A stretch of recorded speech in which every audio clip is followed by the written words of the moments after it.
నమస్తే the Bharat media news కి స్వాగతం. ముందుగా ముఖ్యాంశాలు. పాకిస్తాన్లో బాయిలర్ పేలుడు 15 మంది మృతి.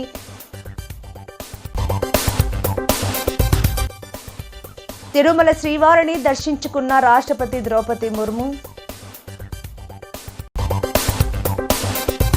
చరమాంక దశకు జగన్ రాజకీయ జీవితం, అశోక్ బాబు సంచలన వ్యాఖ్యలు. రాష్ట్రపతి ద్రౌపది ముర్ము శుక్రవారం తిరుమల శ్రీవారిని దర్శించుకున్నారు. ఆలయ మహాద్వారం వద్ద దేవాదాయ శాఖ మంత్రి Anam Ramanarayana Reddy, TTD chairman BR Naidu, EO Anil Kumar Singhal అర్చకులు ఆమెకు స్వాగతం పలికారు. దర్శన అనంతరం అర్చకులు వేద ఆశీర్వదనాలు అందించి తీర్థప్రసాదాలను అందజేశారు. టీటీడీ చైర్మన్ బీఆర్ నాయుడు రాష్ట్రపతికి స్వామివారి చిత్రపటాన్ని అందించారు.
శుక్రవారం నరసన్నపేట పట్టణంలోని ఎంపీడీఓ కె కోటేశ్వర్ ప్రసాద్ ఆధ్వర్యంలో పారిశుద్ధ్యం నిర్వహణపై అవగాహన కార్యక్రమాలు నిర్వహించారు. డంపింగ్ యార్డ్ వద్ద క్లాప్ మిత్ర, గ్రీన్ అంబాసిడర్లకు అవగాహన సదస్సు నిర్వహించి ప్రజలలో తడి చెత్త, పొడి చెత్త పట్ల అవగాహన కల్పించి వ్యర్థాలను వర్మీ కంపోస్టులకు తరలించి ఎరువులు ఉత్పత్తి చేసే దిశగా కృషి చేయాలని సూచించారు.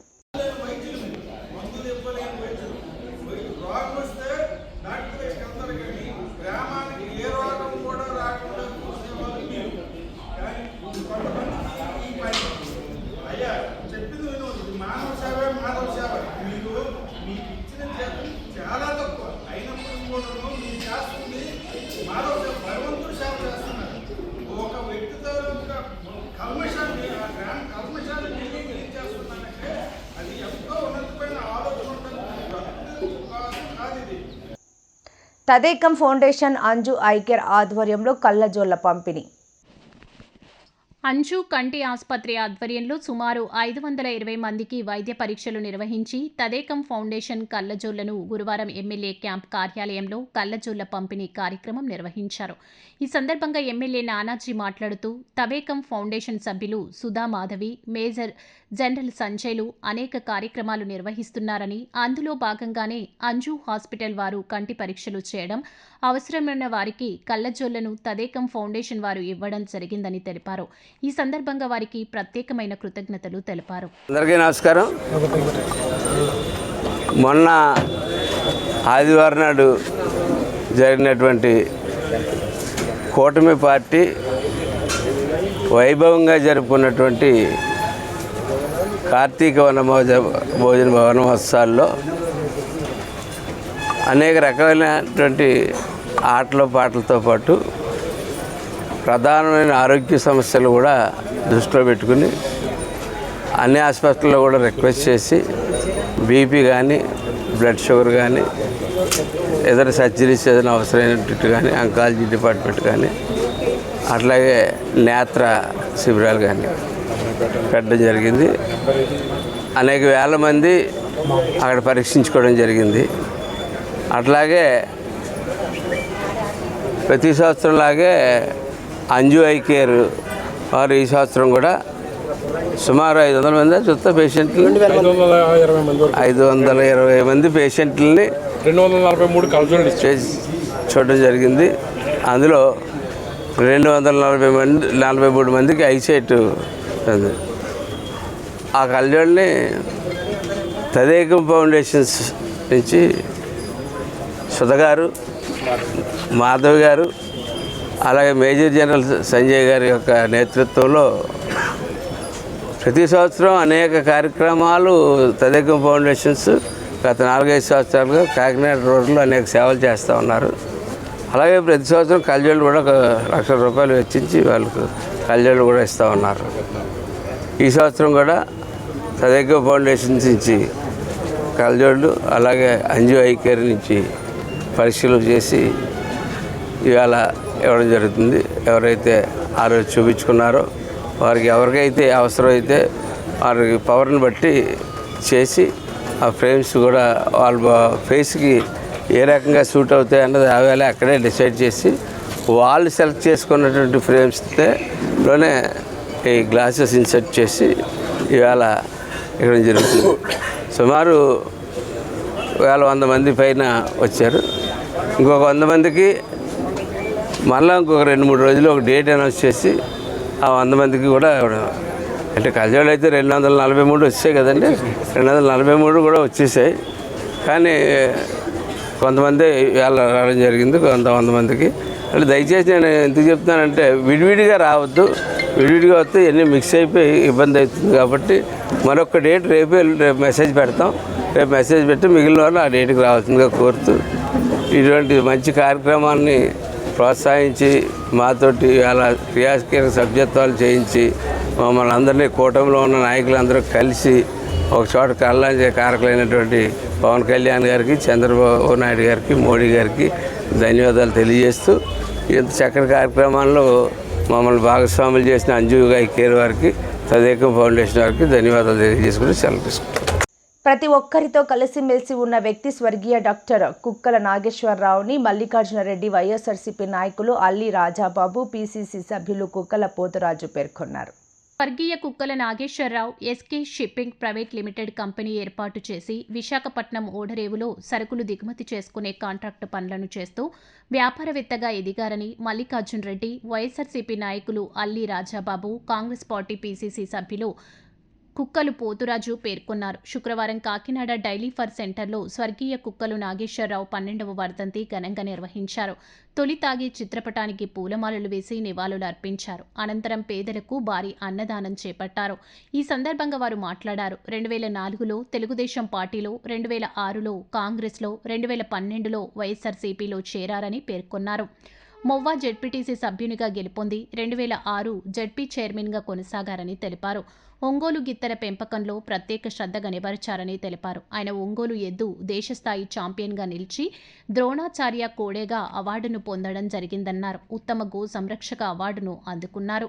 ఈ కార్యక్రమంలో ఎస్ఐఏ సూర్యప్రకాష్, ఆమా కరుణాకర్ రెడ్డి, కోనాడి దుర్గప్రసాద్, తాళ్ళూరి రాజు, పిల్లి చిన్న, కోలా ప్రసాద్ వర్మ, దౌలూరి ధనకోటి తదితరులు పాల్గొన్నారు.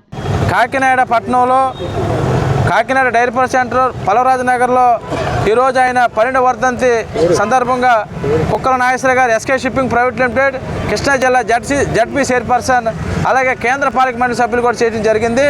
అలాగే పెద్దలు కోలా ప్రసాద్ వర్మ గారు, అలాగే అల్లి రాజబాబు గారు, తాళూరు రాజు గారు, శేష్ కుమార్ గారు, రఘురామ్ గారు, శారది గారు, మల్లికార్జున రెడ్డి గారు, దుర్గ గారు, కరుణాకరు, అలాగే ఎస్సీ గారు, గాంధీరాజు గారు, అలాగే కొలుసు వసంత్ గారు, అలాగే పెద్దలు అందరూ కూడా ఇక్కడ రావడం జరిగింది.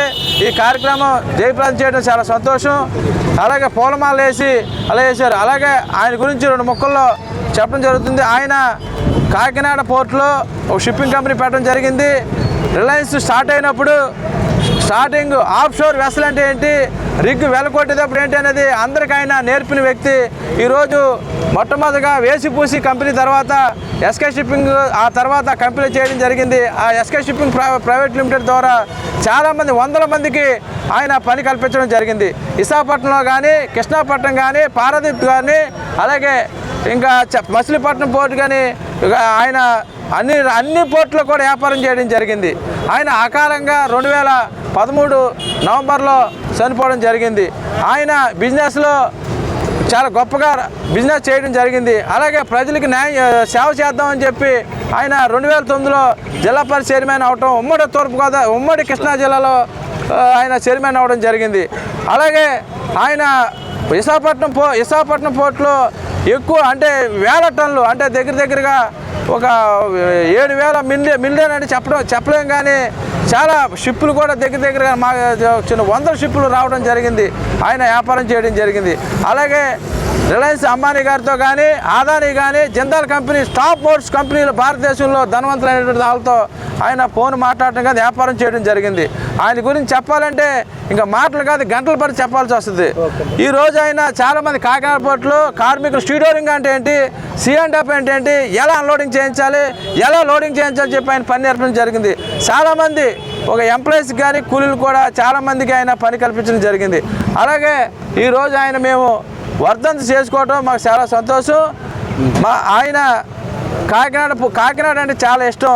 అందుకని ఈరోజు నవంబర్ 21 డైరీ ఫార్మ్ సెంటర్లో ఆయనకి భారీ ఎత్తున అన్నదానం పెట్టడం జరిగింది. మా పెద్దలు అందరూ, మా ఎస్కే షిప్పింగ్ ఫ్యామిలీ, అలాగే మా మల్లికార్జున రెడ్డి గారు, వసంత్ గారు, అందరూ మా రాజ్బాబు గారు, వీళ్ళందరూ మా కోఆపరేషన్ చేసి అలాగే ఇప్పుడు మేము ఈ భోజనాలు పెట్టి అన్నదానం చేయడం జరుగుతుంది. రాష్ట్ర మంత్రి సుభాష్ మాట తీరు మార్చుకోవాలని మాజీ vice MPP Karri Gopalakrishna, ZPTC Veeravalli Srinivas, Rayudu Nageswara Rao, Anusuri Prabhakar పేర్కొన్నారు.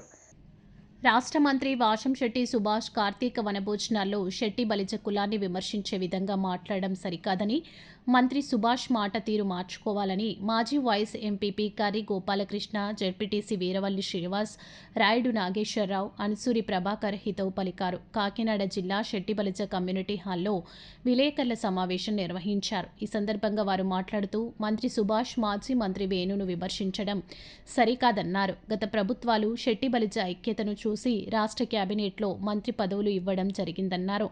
నాయకుల తీరు వలన శెట్టి బలిజ ఐక్యత దెబ్బతింటుందన్నారు. కులాభివృద్ధిని పక్కన పెట్టి సొంత ఎజెండా నిర్ణయాలు తీసుకుని ఒకరినొకరు దూషించుకోవడం సరికాదన్నారు. కులం చూసి రాష్ట్ర కేబినెట్లో మంత్రి పదవులు కేటాయించడం జరుగుతుందన్నారు. అలాంటి కులాన్ని దూషించుకునే పద్ధతి సరికాదన్నారు. కార్తీక వనభోజనాలను కులాల మధ్య ఐక్యత పెంచే విధంగా పెట్టడం జరుగుతుందని, నాయకుల మధ్య విమర్శించేందుకు కాదని పేర్కొన్నారు. సమాజంలో ఎదుగుతున్న శెట్టి బలిజ కులాన్ని ప్రస్తుతం ఆదర్శంగా తీసుకోవాలని, ఆ విధంగా నాయకులు ప్రవర్తించాలన్నారు. రాజకీయంగా ఎదిగిన కొద్దీ ఒదిగి ఉండాలని వారు సూచించారు. సొంత ఎజెండాలను పక్కనబెట్టి మన కులాన్ని ఆదర్శంగా తీసుకునే విధంగా వ్యవహరించాలని సూచించారు. ఈ సమావేశంలో Gubbala Venkateswararao, Rayudu Venkateswararao, MPP Keta Srinivas, Satyababu, MPP Lakshmi Satyababu, Amalapuram parliament BC convener Kadali Rampandu, Vasamsetti Madhav, పిల్లి శ్రీధర్ తదితరులు పాల్గొన్నారు.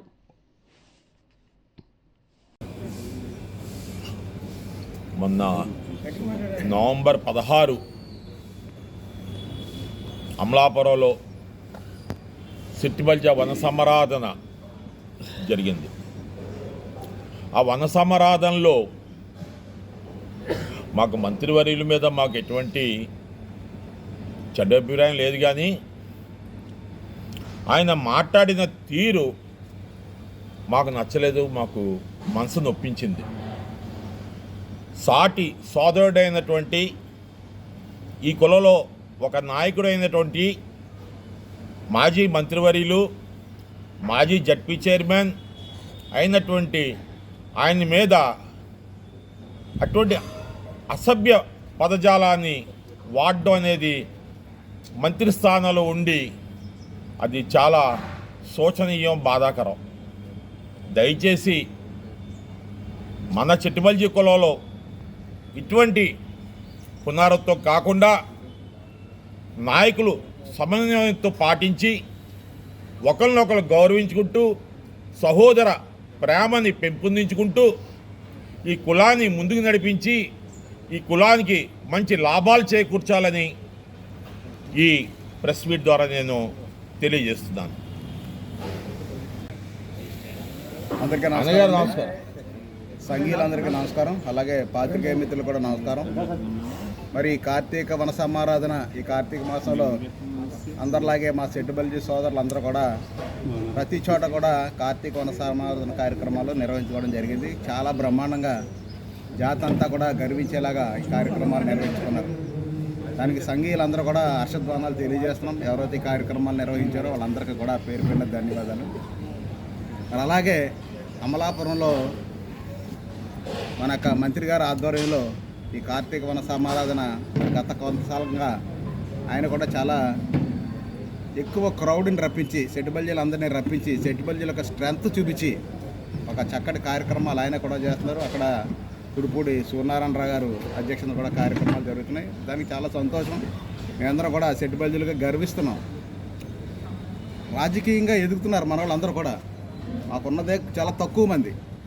ఈయన ఒక స్వాతంత్ర్యం మాకు, ఆయన ఒక స్వాతంత్ర్యం. ఇద్దరు కూడా ఈయన క్యాబినెట్ మంత్రులు చేశారు. ఒక మంచి పదవుల్లో కూడా ఉన్నారు వీళ్ళిద్దరు కూడా.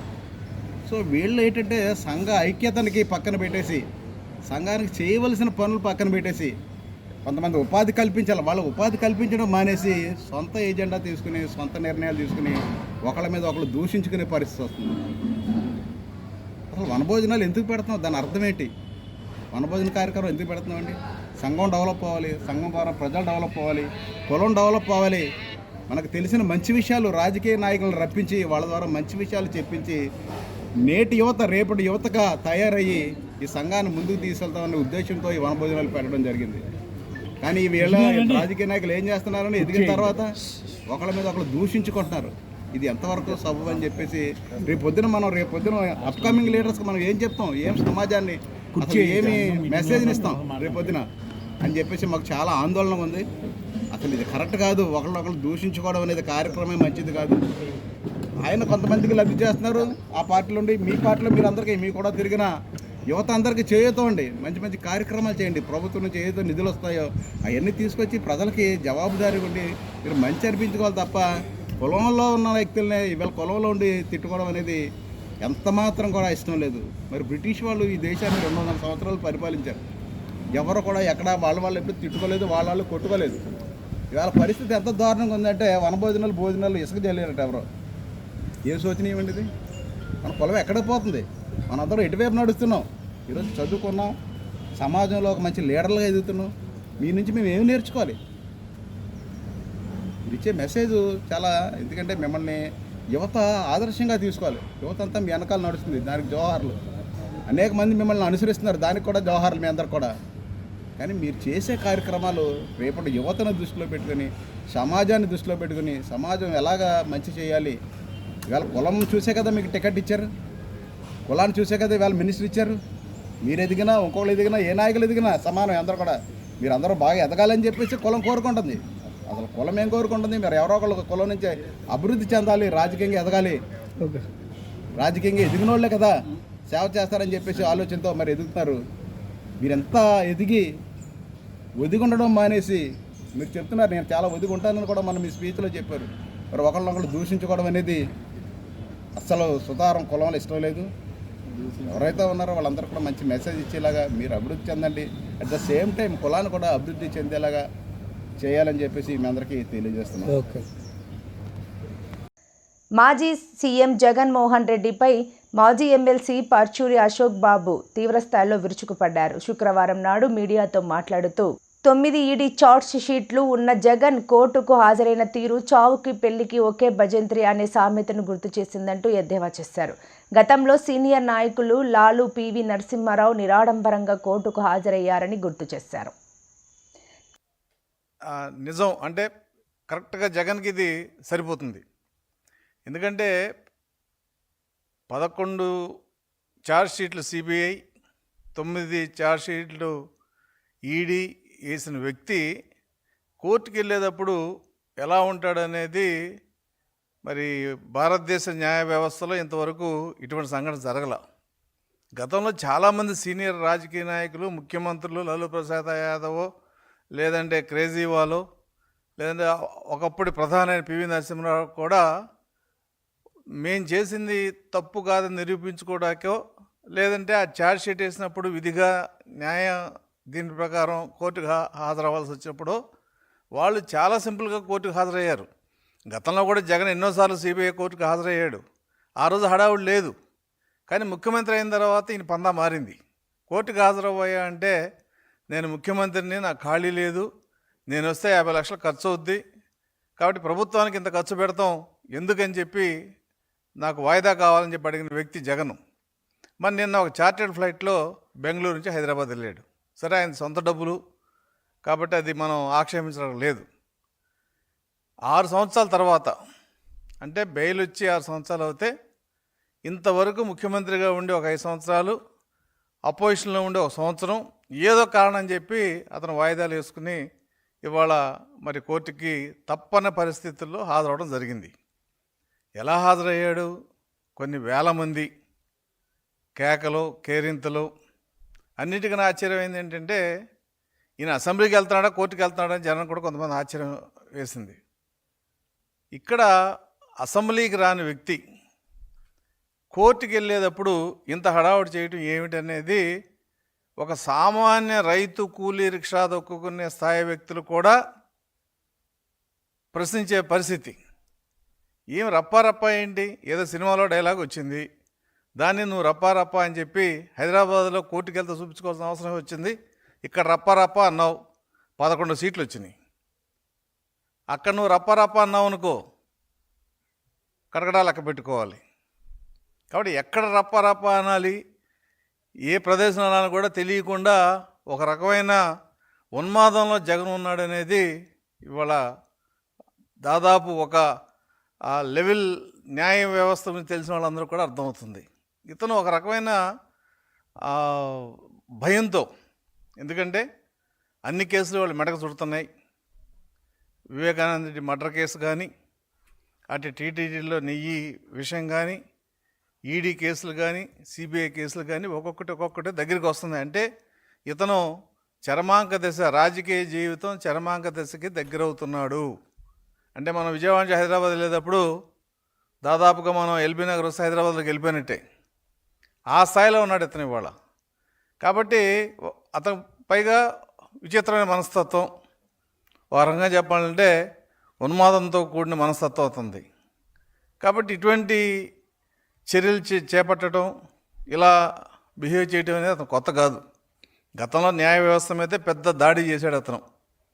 కాబట్టి ఇవాళ సిబిఐ కోర్టు ముందు ఒక నేరస్తుడిలాగా హాజరవుతాడు అనుకోవటం పొరపాటే. కాకపోతే అయిన విధానం, దీనివల్ల న్యాయం మారదు, సాక్ష్యం మారదు, పడబోయే శిక్ష మారదు, ఏమీ మారవు. ఇంకా ప్రజల్లో అతను సులకనవటం తప్ప. మేము తెలుగుదేశం పార్టీ తరఫున ఇక్కడ అతను ఎక్కడికి వెళ్ళినా కూడా ఒక ప్రజాస్వామ్యంలో ఒక ఎమ్మెల్యేకి కానీ, లేదంటే ఒక మాజీ ముఖ్యమంత్రిగా అతనికి ఏం ఇవ్వాలి అన్నీ ఇచ్చాం. ఇవాళ ప్రజలు చాలామంది తెలియదు, మేము 50 మంది పోలీసు వాళ్ళని అతను సెక్యూరిటీకి ఇచ్చాం. ఎక్స్ చీఫ్ మినిస్టర్గా ఎక్కడా లేదు ఇమ్మని. అతను సాధారణ ఎమ్మెల్యేకి అంతమంది ఇవ్వాల్సిన అవసరం ప్రభుత్వం లేదు, కానీ ఇచ్చింది.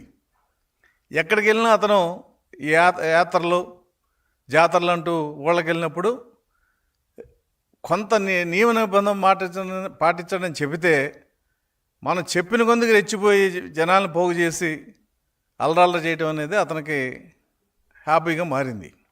సరే, ఇక్కడంటే టూర్లు తిరుగుతున్నాడు, ఏం చేసుకున్నా రియాక్షన్ ఏమీ ఉండదు. కానీ అక్కడ కోర్టుల దగ్గరికి వెళ్ళేటప్పుడు నువ్వు అసెంబ్లీకి రాని వ్యక్తివి కోర్టుకి వెళ్ళేటప్పుడు ఇంత హడావుడి చేయాల్సిన అవసరం ఎందుకు వచ్చింది? నువ్వు అన్నావు దేవుడి స్క్రిప్ట్ అని, చంద్రబాబు నాయుడు గారు ఓడిపోతే. ఇవాళ నీది కూడా దేవుడి స్క్రిప్టే. 11 సీట్లు, 11 ఛార్జ్ షీట్లు. అంటే అసెంబ్లీకి మీద లేని గౌరవం కోర్టు మీద కూడా లేదు నీకు. అసెంబ్లీలో నీకు ఒక ప్రొవిజన్ ఉంది, రావచ్చు రాకపోవచ్చు. కానీ కోర్టు కట్ట లేదు కదా, ఖచ్చితంగా హాజరు అవ్వాలి. నువ్వు ముద్దాయి కాబట్టి, అది కూడా A1. భారతదేశంలో అత్యంత పెద్ద అవినీతి చేసిన కేసు జగన్మోహన్ రెడ్డిదే. సుప్రీంకోర్టు కూడా కామెంట్ చేసింది, 43,000 కోట్లు ఒక వ్యక్తి అధికారాన్ని అడ్డుపెట్టి సంపాదించడం అనేది చరిత్రలో లేదని చెప్పి సుప్రీంకోర్టు కూడా చెప్పింది. మరి ఈ పరిస్థితుల్లో నువ్వు ఏమి చెప్పదలుచుకున్నావు? ప్రజాస్వామ్యంలో ప్రజలకు ఏం చెప్పదలుచుకున్నావు? అంటే భయపెట్టదలుచుకున్నావా? రప్పా అని అయిపోయింది. నువ్వు భయపెట్టే స్థాయి అయిపోయింది. నీ 11 సీట్లు ఇచ్చి ప్రజలు నీ స్థానం ఇది చెప్పేశారు. 2029లో వస్తే రప్ప చేస్తానంటున్నావు. 2029 తర్వాత ఏముంటుంది నీకు భవిష్యత్తు? ఏం లేదు. నీ ఏ కేసులో శిక్ష పడ్డా నీ రాజకీయ భవిష్యత్తు అక్కడితో ఖతం. కాబట్టి నీకేం భవిష్యత్తు లేదు. వాళ్ళ కేజ్రీవాల్ పరిస్థితి ఏమైందో నీ పరిస్థితి అంతే. కాబట్టి నువ్వు ఫ్లెక్స్లు పెట్టుకుని నీ దగ్గర డబ్బు ఉంది కాబట్టి కూలి జనాలు తెచ్చుకుని హడావుడి చేస్తే ఆంధ్రప్రదేశ్లో ప్రజలేం అమాయకులు కాదు. ఇప్పుడేం మాట్లాడరు, కానీ ఎలక్షన్లు వస్తే నీకు తగిన విధంగా బుద్ధి చెప్తారు. 2029 కాదు కదా, 34, 39, 44 వరకు నీకు అవకాశం ఇచ్చినా కూడా నువ్వు ఈ ఆంధ్రప్రదేశ్లో ఎటువంటి పరిస్థితుల్లో అధికారంలోకి రాలేవు. అసలు నువ్వు 2029లో నువ్వు శిక్ష పడకుండా ఇలాగే ఉండి చేస్తే కడపలో కూడా నువ్వు గెలవు. నీ పరిస్థితి అది. కాబట్టి ప్రజాస్వామ్యాన్ని గౌరవించడం, న్యాయ వ్యవస్థను గౌరవించడం నేర్చుకో మిస్టర్ జగన్మోహన్ రెడ్డి. నువ్వు కాదు, నీకంటే పెద్ద పెద్ద మేధావులు. ఆ రోజు ఇందిరాగాంధీ కూడా, ఆ మేడం కూడా జైలుకి వెళ్ళాల్సి వస్తే కోర్టుకు హాజరైంది. పివి నరసింహారావు హాజరయ్యాడు, కేజ్రీవాల్ కూడా హాజరయ్యాడు. లాలూ ప్రసాద్ శిక్ష పడ్డా కూడా నీకంటే మేధావి అయినా, నీకంటే ఎక్కువ చదువుకున్న వ్యక్తి అయినా కూడా కోర్టుకి అతను నీలా హాజరు కాల. నీకు ఈ విపరీతమైన ఉన్మాదం ఎందుకనేది సమాధానం చెప్పాలి. నువ్వు కాదు, నీ వెనకాల వచ్చిన కూడా చెప్పాలి. వార్తలు ముగించే ముందు ముఖ్యాంశాలు మరోసారి. పాకిస్తాన్లో బాయిలర్ పేలుడు, 15 మంది మృతి.